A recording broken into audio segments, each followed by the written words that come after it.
Kabanata 27. Ang mga alagad ni Kristo. Ang pagtitipon ng mga disipulo ay nagsimula sa isang maliwanag na umaga sa tabi ng ilog Jordan, kung saan bumalik si Jesus at sinalubong ni Juan Bautista.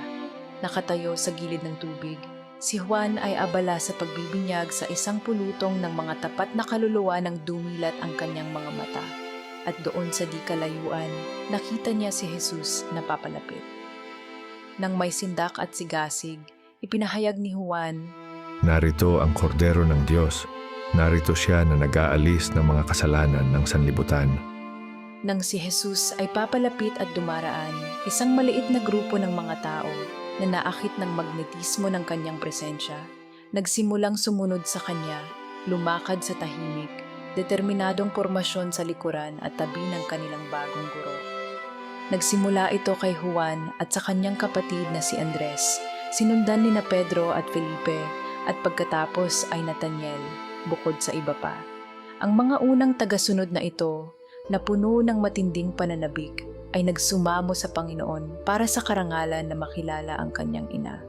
Sa kanyang puso, ang mahal na ina, nabatid na ang nakatakdang pagtatagpo na ito, ay nagsimulang ihanda ang kanyang tahanan para sa mga darating na panauhin. Nag-aayos ng mga puwang at nagtitipon ng kaunting maibibigay niya bilang mabuting pakikitungo. Sa mababang loob ng kanyang bahay, abala si Maria sa paghahanda.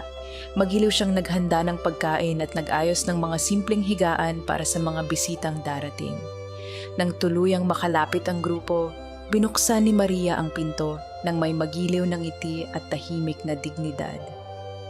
Nang pumasok ang mga lalaki sa loob, mahina ang kanilang mga tinig na may pagpipitagan. Lumuhod si Maria sa harapan ni Jesus at hinalikan ang kanyang kamay, isang kilos ng matinding pagpapakumbaba at pagmamahal.